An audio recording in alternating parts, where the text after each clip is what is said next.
Hi class, welcome to session 4. We're going to this week build on what you've done in week 3 with the nature of social policy and how it's come to be, and move to the next step of looking at ideologies and factors and our history that has influenced social policy. And so some of the factors that can influence public policy include public opinion, economic conditions, technology, change, and interest groups, along with historical perspectives that have lived here for a long time, like the Protestant work ethic, individualism, altruism, etc. And that's going to be explained in the lecture in detail. You've built on working your ethical analysis skills and then moving into more critical thinking as we're building forward. In this course, we build each session. And so we want to stay on top of everything as much as possible so that you don't fall behind. So having your critical thinking skills at work and now having experienced one of the quizzes in the class, you understand that they are quizzes. You are allowed to rely on any of your open book or any access to any information to answer the questions, but really it would prove to you that you do need to do the reading in this course. It's way too important. We cover way too much ground, and so when the topics probably seem awry or different, it's probably because you didn't read or maybe missed that in the chapter and need to go back to look at it. So definitely use your text as one of your resources. So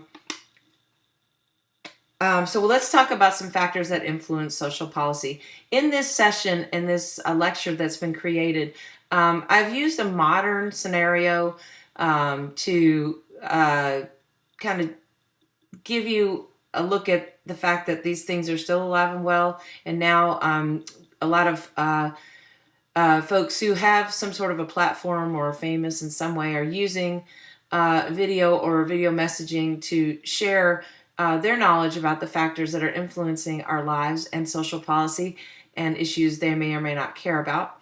They're well thought out. Artists do this quite well. And so I just want to let you know that that's the modern flip of where we are today. We will also visit the historical perspectives.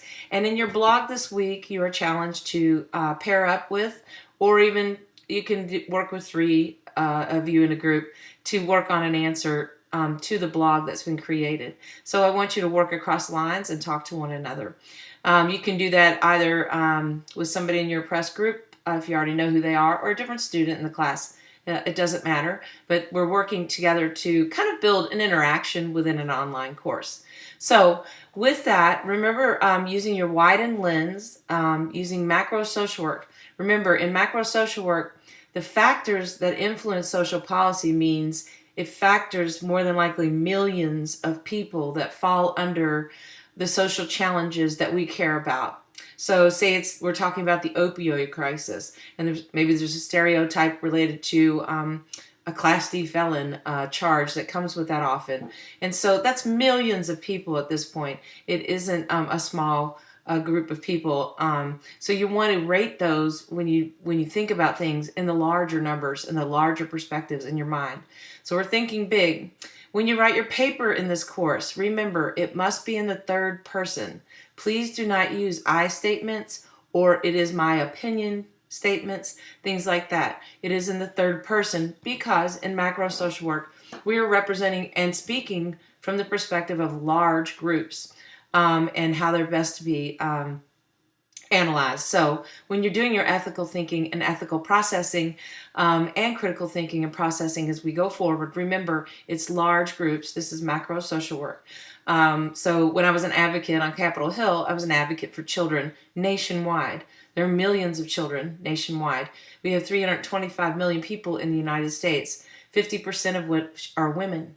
And so when we advocate for women, it's a large population, millions. So think of it that way. It might help. Also, note that if women actually, young women and older women like me, got out to vote, we would definitely impact the vote and the outcome because we are the larger population of the 2 genders in the United States. So thinking on those types of factors, these are things, again, the factors that affect the lifestyle, such as religious beliefs, family beliefs, um, wealth impacts a great deal, right? Your status in the socioeconomic structure.